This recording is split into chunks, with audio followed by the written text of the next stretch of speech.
مال خرچ کرنا کچھ مشکل نہیں لگتا. کھلے دل کے کھلے ہاتھ کے لوگ ہوتے ہیں, ان سے کوئی بھی مانگے نہ مانگے بس وہ دینے ہی والے ہوتے ہیں, دیتے ہی چلے جاتے ہیں. ان کو دے کر اچھا لگتا ہے, ان کو کھلا کے اچھا لگتا ہے, ان کو غریبوں تک پہنچ کے اچھا لگتا ہے. اور ہم دیکھتے ہیں کہ ایسے بہت سارے لوگ ہوتے ہیں کہ جن کو اللہ تعالیٰ اس کی توفیق بھی دیتا ہے, یہ ان کے دل کی خوشی ہوتی. لیکن جتنا وہ اس فیلڈ میں آگے ہوتے ہیں, بعض اوقات دوسری طرف نماز پڑھنا ان کو بڑا ہی بھاری لگتا ہے. کئی لوگوں کے بارے میں آپ نے سنا ہوگا, کہتے ہیں کہ ویسے بہت اچھے ہیں, ہر ایک کا بڑا خیال رکھتے ہیں, ہر ایک کی ضرورت پوری کرتے ہیں, ہر ایک کے کام آتے ہیں, بہت پولائٹ ہیں, کوئی دھوکہ نہیں دیتے, کوئی بے ایمانی نہیں کرتے, ہر اچھی عادت ہے, لیکن بس نماز نہیں پڑھتے. اب یہ ان کا امتحان ہے, ان کے لیے نماز بڑی بھاری ہے. کچھ لوگ اس کے برعکس آپ دیکھیں, نمازیں پڑھیں گے, تہجد پڑھیں گے, مشکل کام کریں گے, لوگوں کی خدمت کے کام کریں گے, لیکن جہاں مال خرچ کرنے کی بات آئے تو ان سے گھر کی بنیادی ضروریات کے لیے بھی پیسہ نکلوانا مشکل ہو. ایسے بھی لوگ ہوتے ہیں. تو اس میں آپ دیکھیے کہ اب ایک ہی آزمائش مال سے ہو رہی ہے کہ اس کا دل تنگ ہے, اس سے مال خرچ نہیں ہو رہا. دوسرے کی آزمائش جو ہے وہ جسمانی قوت سے ہو رہی ہے. اور کچھ لوگ اس کے برعکس یہ دونوں کام ہی نہیں کرتے, کچھ کی آزمائش دونوں کے ساتھ ہی. تو اللہ سبحانہ و تعالیٰ ہم سے کیا چاہتا ہے کہ جب اللہ تعالیٰ کا حکم آ جائے, اللہ تعالیٰ کا بلاوا آ جائے, اور وہ تمہارے ایمان کو سامنے رکھ کر تم سے مطالبہ کرے اپنی عبادت کا, تو پھر تم کیا کرو, فوراً اللہ کی پکار پر لبیک کہو. اللہ تعالیٰ فرماتے ہیں, یا ایھا الذین آمنوا استجیبوا للہ وللرسول اذا دعاکم لما یحییکم.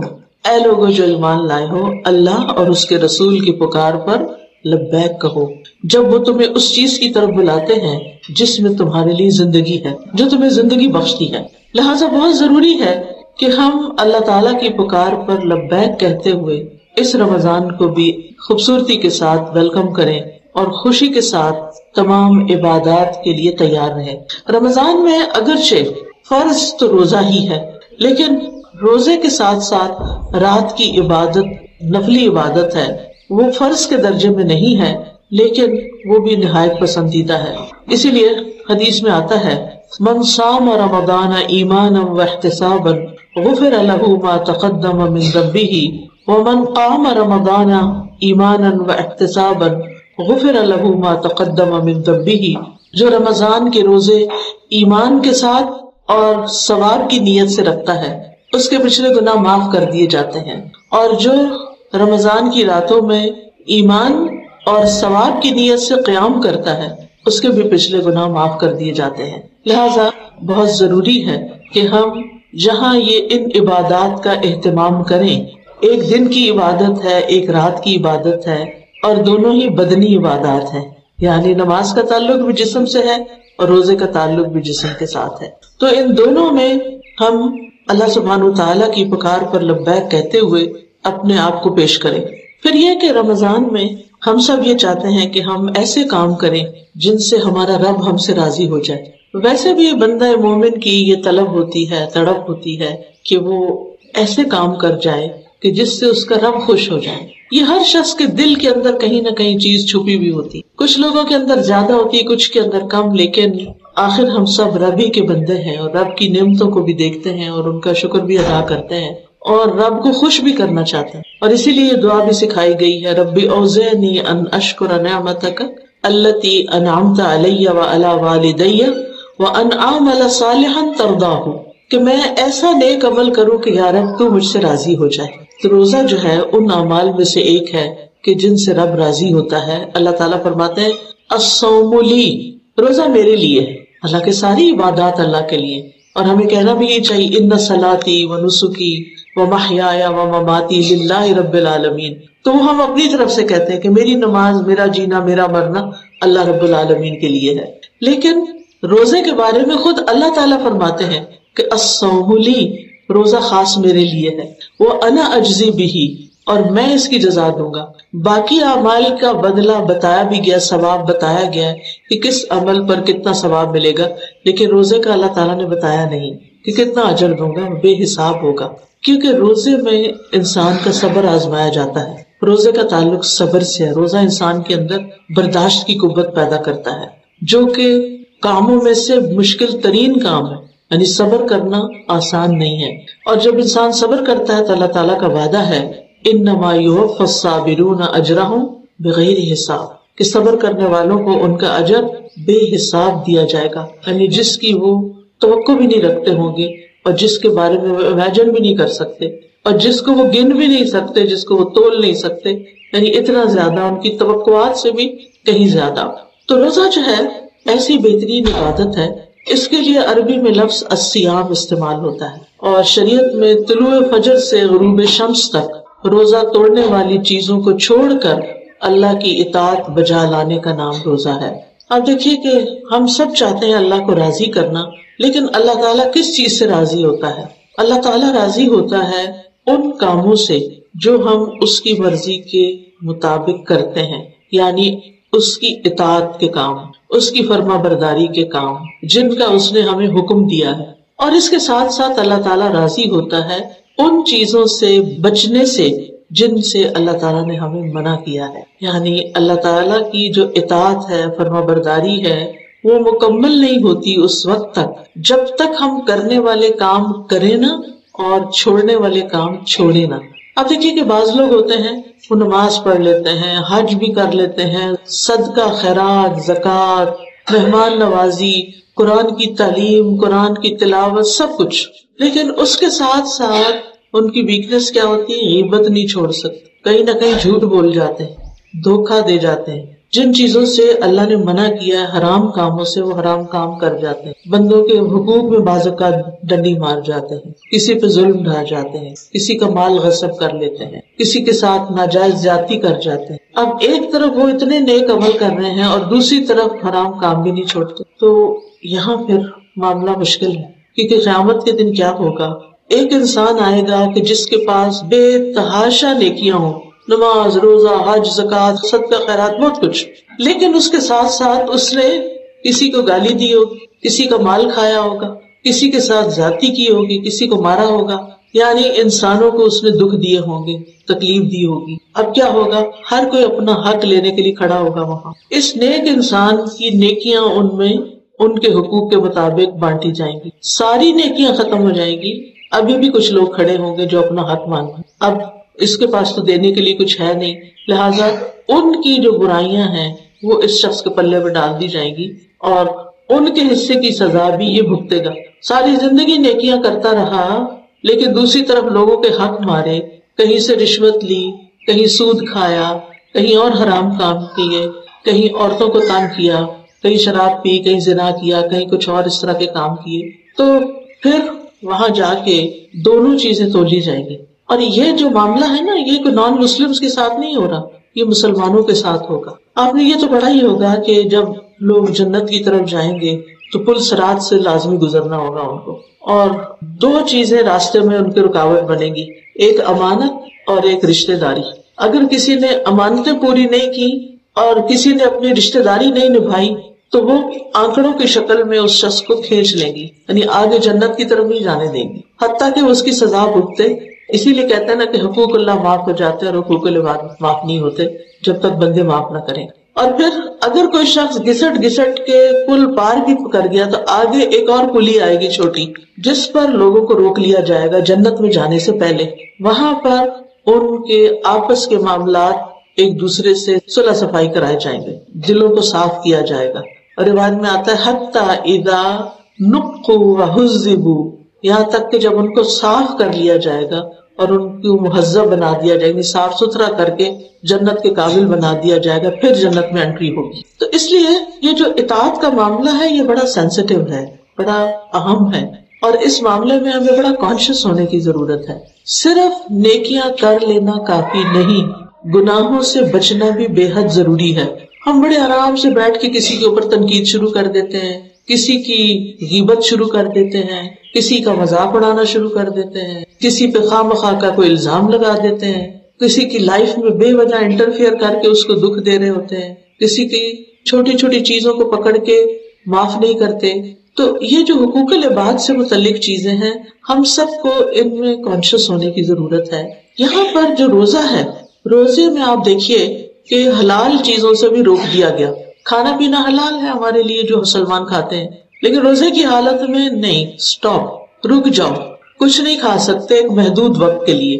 یعنی مثال کے طور پر اگر 10 گھنٹے کا روزہ ہے یا 11 گھنٹے کا روزہ ہے تو ان 10-11 گھنٹوں میں چاہے تمہیں کتنی بھوک لگی ہو، پیاس لگی ہو، تم کچھ نہیں کھاتے، رک جاتے. یہ اس بات کی ٹریننگ ہے کہ اگر اللہ کے حکم سے تم حلال سے رکے ہو تو پھر اللہ ہی کے حکم سے حرام سے بھی رک جاؤ، حرام کام بھی نہ کرو. جن چیزوں سے اللہ نے روکا ہے ان پر پابندی لگا دو کہ میں نے آج کے بعد نہیں کرنا، اور جو پیچھے ہو چکا ہے اس پہ توبہ کر لو، بندوں سے بھی معافی مانگ لو. یعنی اس دنیا میں ہمیں انا کا مسئلہ نہیں بنانا چاہیے.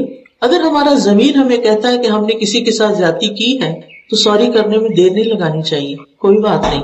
زیادہ وہ کیا کہے گا کہ اچھا اب آ گیا ہے سوری کرنے، ڈانٹ ہی دے گا یا منع کر دے گا کہ میں نے نہیں معاف کرنا. کئی لوگ نہیں کرتے، لیکن دونوں طرف کے لیے بڑا ضروری ہے، معاف کرنے والے کو معافی دینی چاہیے. اللہ تعالیٰ فرماتے ہیں قرآن مجید میں الا تحبون ان یغفر اللہ لکم، کیا تم نہیں پسند کرتے کہ اللہ تمہیں معاف کر دے؟ تو اس لیے ولیعفوا ولیصفحوا، چاہیے کہ دوسروں کے قصور معاف کر دیں. تو روزے میں اللہ سبحانہ تعالیٰ نے جو آیت ہمیں دی ہے کہ یا ایھا الذین آمنوا کتب علیکم الصیام، اے لوگوں جو ایمان لائے ہو تم پہ روزہ رکھنا، یعنی مخصوص چیزوں سے رک جانا فرض کیا ہے. کما کتب علی الذین من قبلکم، جیسے تم سے پہلے لوگوں پر فرض کیا گیا تھا. یعنی یہ روزے صرف تمہارے لیے فرض نہیں ہوئے بلکہ تمام امتوں میں جو تم سے پہلے گزری ان میں بھی فرض تھے. ان کا طریقہ کار میں کچھ نہ کچھ فرق ہو سکتا ہے لیکن روزے کا کانسیپٹ ہر جگہ موجود رہا. مقصد کیا ہے اس کا؟ یعنی یہ صرف اس لیے نہیں تمہیں روزے رکھنے کو کہا گیا کہ تم بھوکے پیاسے رہو، بلکہ لعلکم تتقون، تاکہ تم بچ جاؤ. تتقون، تمہارے اندر تقوی پیدا ہو جائے. تتقون کا لفظ چاہیے تقوی سے ہے، اور تقوی کا لفظ وقایا سے ہے. وقایا کا مطلب ہوتا ہے کسی چیز سے پرہیز کرنا، بچنا. کس چیز سے بچنا؟ یعنی روزہ تمہارے اندر وہ طاقت پیدا کرتا ہے کہ جس کے ذریعے تم گناہوں سے بچ سکتے ہو. اور پھر جو شخص گناہوں سے بچ جائے وہ جہنم کی آگ سے بھی بچ جائے گا، وہ آخرت کے برے انجام سے بھی بچ جائے گا. آپ دیکھیں کہ کچھ عبادات میں کرنے کا حکم دیا گیا، اقیموا الصلاۃ وآتوا الزکاۃ، حکم دیا جا رہا ہے نماز قائم کرو. اور نماز قائم کرنے میں ہمیں سنت طریقے سے سب کچھ سکھا دیا گیا، کس طرح نماز کے شروع میں ہاتھ اٹھاؤ، کیسے ہاتھ باندھو، کیسے رکوع کرو، کیسے سجدہ کرو. کرو کرو کرو کرو. لیکن روزے میں کیا ہے؟ بچو بچو بچو. صرف کھانا پینا ہی نہیں چھوڑنا بلکہ زبان سے ایسی باتیں بھی نہیں نکالنا کہ جو روزے کو خلل میں ڈالے. نبی صلی اللہ علیہ وسلم نے فرمایا جس نے روزہ رکھ کر کھانا پینا تو چھوڑ دیا لیکن جھوٹ بولنا اور اس پر عمل کرنا نہیں چھوڑا، اللہ تعالیٰ کو اس بات کی کوئی حاجت نہیں کہ ایسا بندہ بھوکا پیاسا رہے. یعنی اللہ تعالیٰ کو کسی کے بھوک پیاس سے غرض نہیں. بھوکا پیاسا رکھنے کا اصل مقصد یہ ہے کہ انسان اللہ تعالیٰ کی ناپسندیدہ کاموں سے بھی رکے اور بچے. تو یہاں عبادت میں، نماز میں، زکوٰۃ میں، حج میں ریچول ادا کرنے کا حکم. ہاں حج میں ایک پارٹ آتا ہے احرام کا، جس میں جب احرام کی حالت میں ہوتا ہے انسان تو کچھ کاموں سے بچنا اور رکنا ہوتا ہے. نماز میں بھی ایک پارٹ آتا ہے کہ جب ہم اللہ اکبر کہہ لیتے ہیں، تکبیر تحریمہ کہہ لیتے ہیں تو کچھ چیزوں کو چھوڑنا ہوتا ہے. کھا نہیں سکتے، باتیں نہیں کر سکتے، ادھر ادھر دیکھ نہیں سکتے، چل پھر نہیں سکتے، اس میں بھی کچھ پابندیاں ہیں. تو اس سے یہ پتہ چلتا ہے کہ ہمارا دین ہمیں اچھے انسان بنانا چاہتا ہے. اور اچھا انسان صرف وہ نہیں ہوتا جو صرف ظاہر میں آپ کے ساتھ اچھا ہو. اچھا انسان وہ ہے جو دل سے بھی آپ کا خیر خواہ ہو. کیونکہ ایک اور روایت میں آتا ہے الدین النصیحہ، دین سراسر خیر خواہی کا نام ہے. یعنی انسان دوسرے کے لیے خیر خواہ ہو. اسی وجہ سے ہمارے دین میں امر بالمعروف اور نہی عن المنکر کا کانسیپٹ ہے. امر بالمعروف کیا ہے؟ نیکی کا حکم دینا. اور نہی عن المنکر کیا ہے؟ برائیوں سے روکنا. یہ کیوں امپورٹنٹ ہے؟ تاکہ دوسرے لوگ اچھے کام کرتے رہیں اور برے کاموں سے بچتے رہیں، تاکہ ان کی آخرت خراب نہ ہو. چاہے وہ اپنے بچے ہیں، چاہے وہ اپنے بہن بھائی ہیں، چاہے وہ دوست ہیں، چاہے وہ معاشرے کے افراد ہیں، اگر اچھے طریقے سے، احسن طریقے سے وہ ایک دوسرے کو خیر میں مدد دیں گے. تعاونوا علی البر والتقوی، نیکی اور تقوی کے کاموں میں ایک دوسرے سے تعاون کریں گے. اور ولا تعاونوا علی الاثم والعدوان، اور گناہ اور زیادتی کے کاموں میں ایک دوسرے سے تعاون نہیں کریں گے. تو یہ دراصل حقیقی معنوں میں خیر خواہی ہے، دوسرے کا بھلا کرنا ہے. تو یہ ایک خاص اسپرٹ ہے جو اسلام اپنے فالوورز کے اندر پیدا کرنا چاہتا ہے. اسی طرح نقصان سے بچنے کے لیے قرآن مجید میں جو طریقے بتائے گئے ہیں وہ سورۃ العصر میں بیان ہوئے ہیں. اللہ تعالیٰ فرماتے ہیں والعصر ان الانسان لفی خسر، قسم ہے زمانے کی بے شک انسان نقصان میں ہے، الا الذین آمنوا وعملوا الصالحات وتواصوا بالحق وتواصوا بالصبر، سوائے ان لوگوں کے، یعنی نقصان سے صرف وہی لوگ بچیں گے جو یہ 4 کام کریں گے اور چاروں کریں گے. ان میں سے پہلا کام کیا ہے؟ الذین آمنوا، ایمان لے آئے، الحمدللہ ایمان والے ہیں. وعملوا الصالحات، اور انہوں نے نیک عمل کیے.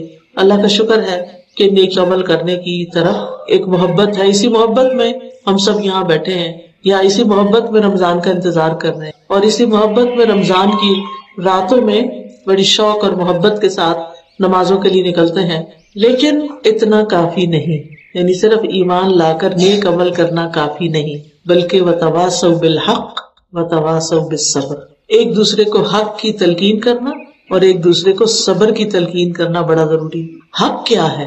حق وہ ہے جو اللہ نے اتارا ہے. اس کا اپوزٹ کیا ہوتا ہے؟ باطل. حق وہ سچائی ہے، وہ سچی تعلیمات ہیں، وہ سچا دین ہے جو اللہ تعالیٰ نے نازل کیا ہے. تو وتواصوا بالحق یعنی ایک دوسرے کو حق کی طرف بلاتے ہیں. اگر کوئی کسی پہ ناحق ظلم کرتا ہے تو اسے وہ روکتے ہیں، یعنی ایسا مت کرو. تو وتواصوا بالحق، اور یہ 2 طرفہ ہی ہوتا ہے. یعنی اس کا یہ مطلب نہیں کہ کچھ انسان بس اللہ واسطے کے بس مقرر ہیں کہ انہوں نے سب کو حق بتانا ہے اور انہیں خود حق کی ضرورت نہیں. 2 طرفہ کام ہے. ہوتا یہ ہے کہ جب آپ کسی کو اچھی بات بتاتے ہیں تو پھر وہ پلٹ کے آپ کی طرف بھی دیکھتا ہے کہ آپ خود کیا کر رہے ہیں، اور جس وقت آپ کوئی غلطی کرنے لگتے ہیں تو وہ آپ کو بتاتا ہے کہ آپ نے ہمیں تو یہ سکھایا تھا، ہمیں تو یہ بتایا تھا، اور اب آپ خود کیا کر رہے ہیں. تو یہ اللہ تعالیٰ نے مسلمانوں کے اندر ایک ایسا میکینزم رکھ دیا ہے کہ جس کی وجہ سے وہ سب ایک دوسرے کے ساتھ کنیکٹڈ رہیں اور ایک دوسرے کو سپورٹ کریں اور ایک دوسرے کو ڈوبنے سے بچائیں. اگر کوئی شخص ڈوبنے لگا ہے تو ڈوبتا چھوڑ نہ دے، بلکہ اس کو پکڑ کے باہر نکالیں. اور وتواصوا بالصبر، کیونکہ حق پہ چلنا ایک مشکل کام ہے. حق کو اختیار کرنے میں مشکلات آتی ہیں. سب سے پہلے تو انسان کے اپنے اندر سے مشکل آتی ہے، اور وہ مشکل کون سی ہے؟ اس کے نفس کی. ان النفس لامارۃ بالسوء، کہ نفس انسان کو برائیوں پر اکساتا رہتا ہے. اور دوسری مشکل باہر سے آتی ہے، یعنی شیطان کی طرف سے، کہ وہ انسان کو سیدھے راستے پہ چلنے نہیں دیتا. لہذا ہمیں بندوں کی ضرورت ہوتی ہے، صحبت صالح کی ضرورت ہوتی ہے، ہمیں ایک دوسرے کی سپورٹ چاہیے ہوتی ہے. تو اسلام نے ایک سپورٹ سسٹم ہمارے دین کے اندر رکھا ہے اللہ تعالیٰ نے، کہ اگر کوئی شخص گھبرا جائے، اگر کوئی شخص دین سے دور ہونے لگے، اگر کوئی شخص غم اور دکھ اور پریشانی میں مبتلا ہو کر مایوس ہونے لگے تو اس کو چھوڑ نہ دو، بلکہ اس کو صبر کی تلقین کرتے ہوئے اس مشکل سے اس کو باہر نکالو. تو یہ اتنا خوبصورت دین ہے جس نے دنیا میں رہنے کا طریقہ بھی سکھایا اور آخرت کے نقصان سے بھی بچنا سکھایا. تو بہرحال روزہ جو ہے وہ اسلام کی ایک فرض عبادت ہے، اسلام کی بنیاد ہے، اور گزشتہ امتوں پر بھی یہ فرض تھے. اور پھر یہ روزہ اسلام کی ایک مضبوط رسی ہے، اور ایک حدیث کے مطابق اسلام کا ایک تہائی حصہ ہے. اور پھر ایک موقع پر آپ صلی اللہ علیہ وسلم سے پوچھا گیا کہ کون سا عمل افضل ہے؟ آپ نے فرمایا اپنے اوپر روزے کو لازم کر لو، کیونکہ روزے جیسا کوئی عمل نہیں. یعنی رمضان کے علاوہ بھی ہمیں روزے رکھتے رہنا چاہیے. روزے کو ڈھال بھی بتایا گیا کہ یہ گناہوں سے روکتا ہے انسان کو اور جہنم کی آگ سے بھی بچانے والا ہے. اور پھر بطور ڈھال روزہ مومن کے قلعوں میں سے مضبوط قلعہ ہے، خیر کا دروازہ ہے، اور اللہ کے عذاب سے بچاؤ کی ایک ڈھال ہے. ایک اور چیز جو اس سلسلے میں یاد دہانی کرانا چاہوں گی وہ یہ کہ روزہ ایمان اور ثواب کی نیت سے رکھنا چاہیے. ایمان کے ساتھ رکھتا ہے، یعنی پورے شعور کے ساتھ، اور اس کو اپنے اوپر فرض سمجھتے ہوئے یہ تو ہو گیا کہ یہ تو رکھنا ہی رکھنا ہے چاہے کچھ بھی ہے. لیکن دوسری طرف ثواب کی نیت بھی رکھنی چاہیے کہ اللہ تعالیٰ ہمیں اس پر اجر عطا کرے، کیونکہ جب ثواب کی نیت ہوگی، ثواب کی طرف دھیان ہوگا، کام کرنا آسان ہوگا. جس کام پر انسان کو یہ تسلی ہوتی ہے کہ مجھے اس کے بعد کچھ ملنے والا ہے تو وہ کام اس کے لیے آسان ہوتا ہے، اس کے لیے صبر کرنا بھی پھر آسان ہو جاتا ہے. تو بہرحال روزے کا اجر جو ہے وہ اللہ کی ذمہ ہے، اور اللہ سبحانہ وتعالیٰ اس پر کتنا اجر دے گا یہ تو اس نے سرپرائز رکھا ہوا ہے. قیامت کے دن ہی انسان کو پتہ چلے گا کہ اس نے جتنے روزے رکھے تھے اس پر اس کی کیسی کیسی قدردانی کی گئی. پھر اسی طرح یہ ہے کہ اگر کوئی شخص روزے کی حالت میں فوت ہو جاتا ہے تو اس کے لیے جنت کا وعدہ ہے. کہ وہ جنت میں داخل ہوگا. پھر قبر میں بھی روزہ مومن کی حفاظت کرتا ہے، یعنی قبر کا عذاب اگر آنے لگے تو روزہ ڈھال بن جاتا ہے، اس کو آنے نہیں دیتا. قیامت کے دن روزہ سفارش کرے گا، روزہ کہے گا اے میرے رب، میں نے دن کے وقت اسے کھانے اور خواہشات کی تکمیل سے روکے رکھا، لہٰذا اس سے متعلق میری سفارش قبول فرما. پھر یہ کہ روزے دار کے لیے جنت کا ایک مخصوص دروازہ ہوگا، اور پھر خاص اعزاز اور اکرام بخشا جائے گا ان لوگوں کو جنہوں نے اللہ کی خاطر اپنی خواہشات کو کنٹرول کر لیا، اپنے آپ کو روک لیا، کھانا پینا چھوڑ دیا، اور جب ان کے دل میں کوئی غصہ بھی آیا اور کسی کے خلاف بات کرنے کا دل بھی چاہا تو انہوں نے اپنے آپ کو روک لیا. اور اس میں آپ دیکھیے کہ روزے کی حالت میں صرف حرام چیزیں ہی نہیں چھوڑنی ہوتی، بلکہ لغو، بیہودہ، فضول چیزیں جو ہیں ان کو بھی چھوڑنا ہوتا ہے. اول تو یہ کہ جو لوگ دن کو بھی قرآن پڑھتے ہیں اور کچھ آرام کیا جاتا ہے تو ٹائم تھوڑا لمیٹڈ ہی ہوتا ہے انسان کے پاس، زیادہ سوشلائزنگ کا وقت نہیں ہوتا دن کے وقت. کافی پارٹیز اور باقی جو بھی لوگوں کو میل ملاقات کے پوائنٹس ہوتے ہیں وہ سب بند ہو جاتے ہیں، انسان کا رخ اللہ سبحانہ وتعالیٰ کی طرف ہو جاتا ہے. لیکن پھر بھی یہ ہے کہ کہیں نہ کہیں انسان کے پاس ایسی چیز آ جاتی ہے کہ جہاں وہ بے مقصد اور فضول چیز کوئی کرے. تو ہمیں روزے کی حالت میں بے مقصد کام کرنے سے بھی روکا گیا. وہ مومن جن کو اللہ سبحانہ وتعالیٰ نے بخشش کا وعدہ کیا، کامیابی کا وعدہ کیا، ان کی صفات قرآن مجید میں آتی ہیں سورۃ المومنون میں، قد افلح المؤمنون الذین هم فی صلاتهم خاشعون والذین هم عن اللغو معرضون. یقیناً فلاح پا گئے وہ مومن جو اپنی نمازوں میں خشوع اختیار کرتے ہیں، اور وہ مومن جو لغو سے پرہیز کرتے ہیں، لغو سے اعراض برتتے. لغو کیا؟ فضول باتیں، ایسے راہ چلتے کسی پہ تبصرہ کرنا، بیکار کی باتیں، ایک ہی بات کو بار بار ریپیٹ کرنا، بے مقصد یعنی بغیر مقصد کے باتیں کرتے چلے جانا. تو روزے کی حالت میں صرف پیٹ کا روزہ نہیں ہونا چاہیے، زبان کا بھی روزہ ہونا چاہیے، نگاہ کا بھی روزہ ہونا چاہیے، کانوں کا بھی روزہ ہونا چاہیے. یعنی صرف آپ خود نہیں رکیں کسی کی برائی کرنے سے، بلکہ اگر کوئی کر رہا ہے تو اس کو بھی چپ کرائیں کہ بھئی میں روزے سے. اسی لیے کہا گیا کہ کسی سے لڑائی نہ کرو، اگر کوئی خود لڑنے آ جائے تو کیا کہو، انی امرؤ صائم، کہ میں تو بھئی ایک روزہ دار انسان ہوں، میں تم سے لڑائی نہیں کر سکتا. اور پھر یہ کہ ہم نے روزے سے حاصل کیا کرنا ہے، روزے سے ہم نے تقویٰ حاصل کرنا ہے. یہ وجہ بتائی گئی لعلکم تتقون. ہمارے دین میں تقویٰ ہر چیز کی بنیاد ہے، اور تقویٰ جو ہے ہمارے کاموں کو خوبصورت بنانے والا ہے. نبی صلی اللہ علیہ وسلم سے پوچھا گیا لوگوں میں سب سے زیادہ معزز کون ہے؟ آپ نے فرمایا لوگوں میں سب سے زیادہ معزز وہ ہے جو ان میں سب سے زیادہ تقویٰ والا ہو. اور یہ تقویٰ پیدا کیسے ہوتا ہے؟ جب روزہ دار کھانا پینا، جماع اور ایسی چیزوں کو چھوڑ دیتا ہے جنہیں اللہ نے روزے کی حالت میں کرنا حرام کیا ہے، اور وہ ثواب کی وجہ سے اور اللہ کا قرب چاہنے کے لیے چھوڑتا ہے، تو یہ چھوڑنا جو ہے یہی دراصل تقویٰ ہے. تو اس سے پھر یہ کانسیپٹ آگے بڑھتا ہے کہ جس بھی چیز کو انسان اللہ کے حکم سے چھوڑ دیتا ہے، چاہے وہ دل کو کتنی پسند کیوں نہ ہو، تو اس سے انسان کو تقویٰ حاصل ہوتا ہے، جس میں انسان کو ہر وقت اللہ تعالیٰ کی نگرانی کا احساس ہوتا ہے کہ میں اکیلا بھی ہوں تو میں غلط کام نہیں کروں گا، اپنی تنہائی میں بھی کوئی حرام کام نہیں کروں گا، کیونکہ میرا رب مجھے دیکھتا ہے. پھر آپ دیکھیے کہ روزہ جو ہے اللہ تعالیٰ کی نعمتوں کے شکر کا ذریعہ بھی ہے. عام دنوں میں ہم کھاتے پیتے ہیں اور شکر کم ہی ادا کرتے ہیں، لیکن جب ایک خاص وقفہ آ جاتا ہے اور اس کے بعد ہم کھاتے ہیں تو ٹھنڈا پانی جب ہم پیتے ہیں تو بے اختیار منہ سے الحمدللہ نکلتا ہے. تو اس طرح نعمتوں کا ایک احساس ہوتا ہے، انسان کے اندر ایک سیلف کنٹرول آتا ہے، انسان کی شہوت کم ہوتی ہے، شیطان کی طاقت کمزور ہو جاتی ہے کیونکہ وہ اٹیک نہیں کر سکتا، جسمانی صحت بھی اچھی ہو جاتی ہے. روزے سے دوسرے انسانوں کے حقوق ادا کرنے اور ان کی ضروریات پوری کرنے کا احساس بھی ہوتا ہے. اسی طرح شیطان کی گندگی اور کینے کو دور کرنے کا ذریعہ ہے روزہ. حدیث میں آتا ہے کہ جس نے صبر کے مہینے یعنی رمضان کے روزے اور ہر مہینے کے 3 روزے رکھے، وہ ایسا ہے جیسے وہ ہمیشہ ہی روزے سے ہے، اور اس سے سینے کا کینہ دور ہو جاتا ہے، یعنی دل کے اندر کا بغض اور نفرت اور دوسروں کے لیے برے خیالات. ابو ذر کہتے ہیں میں نے پوچھا سینے کا کینہ کیا ہے؟ فرمایا شیطانی گندگی، یعنی شیطان ہر وقت لالا کے نا ہمارے دل میں وسوسے ڈالتا رہتا ہے، لوگوں کے بارے میں بدگمان کرتا ہے اور بہت سی چیزوں کو برا کر کے دکھاتا ہے، لوگوں کے بارے میں شکوک و شبہات میں ڈالتا ہے، دین کے بارے میں شکوک و شبہات میں ڈالتا ہے. یعنی خاص طور پر جب انسان کی زندگی میں کوئی مشکل آتی ہے اور وہ دعائیں کرتا ہے، نمازیں پڑھتا ہے، تو انسان سوچتا ہے کہ کیا فائدہ وہ دعا کرنے کا، یا کیا فائدہ وہ نمازیں پڑھنے کا، ہماری مشکل تو آسان ہوئی نہیں. تو بات یہ ہے کہ یہ تو ویسے ہی اللہ کا حق ہے کہ ہم اس کی عبادت کریں، دعا تو عبادت کی نچوڑ ہے، اور نماز بھی اللہ تعالیٰ کی عبادت ہے. یہ اس لیے تھوڑی پڑھی جاتی ہے کہ اس کے بعد ضرور ہماری مرضی مانی جائے. یہ تو ویسے ہی اللہ کا حق ہے. اللہ نے پہلے جو نعمتیں دے رکھی ہیں ان کی شکر گزاری ہے. تو جو لوگ چاہتے ہیں کہ شیطان کے شر سے محفوظ رہیں اور اس کے وسوسوں سے محفوظ رہیں، ان کے لیے روزہ بہت ہی بہترین عبادت ہے.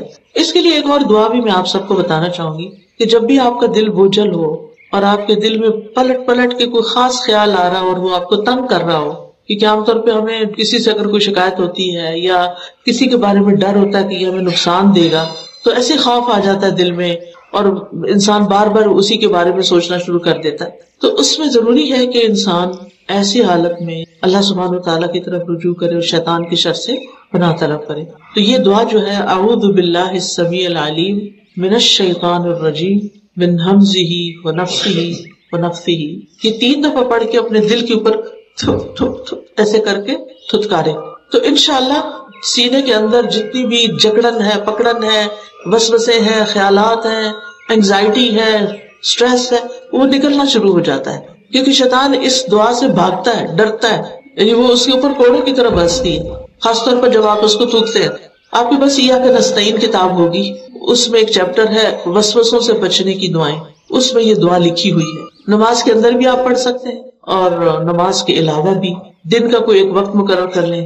زیادہ تکلیف ہے تو دن میں 2-3 دفعہ کر لیں. تو اس لیے بہت ضروری ہے کہ یہ جو رمضان کا مہینہ آ رہا ہے اس سے ہم نے میکسیمم فائدہ اٹھانا ہے اور عبادت یعنی روزہ تو رکھ کے عبادت کرنی ہے.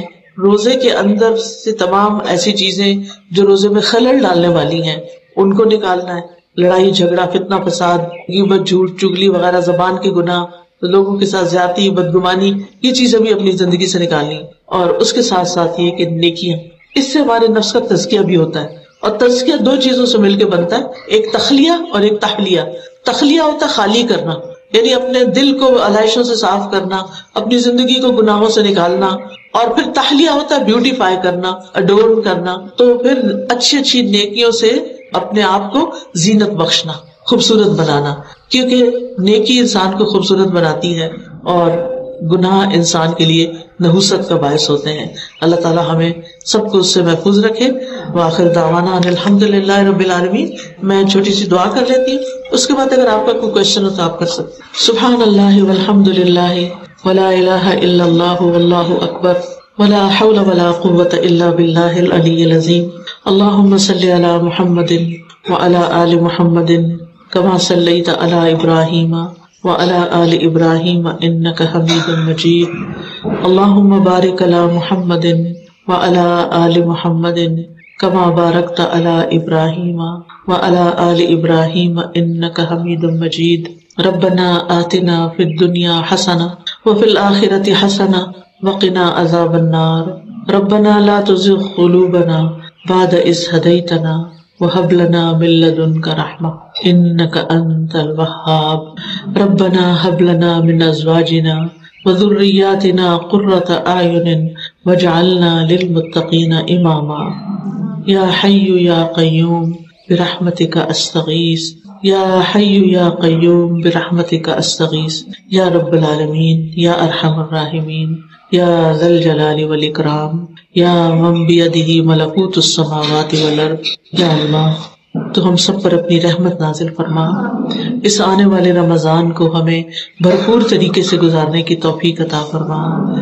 اللہ ہمارے سارے روزے ایسے ہوں کہ ہم ہر اس چیز سے بچیں جس کو تو ناپسند کرتا ہے. یا اللہ ہمیں رمضان میں زیادہ سے زیادہ نیکیاں کمانے کی توفیق عطا فرما، برائیوں کو چھوڑنے کی توفیق عطا فرما. یا رب العالمین ہم تیری رضا کے لیے قرآن کی تلاوت کرنے والے ہوں، قرآن کو سننے والے ہوں اور قرآن کا دورہ قرآن کرنے والے ہوں، سمجھنے والے ہوں. یا اللہ ہمارے لیے پڑھنا، سننا، سمجھنا آسان فرما دے. یا رب العالمین ہم زیادہ سے زیادہ رمضان میں دعائیں کرنے والے ہوں، ہمارے لیے دعا کرنا آسان فرما دینا. یا رب العالمین ہم رمضان میں زیادہ سے زیادہ صدقہ خیرات کرنے والے ہوں. یا اللہ تو ہمیں اپنی رحمتوں سے ڈھانپ لے، ہمارے گناہوں کو معاف فرما دے.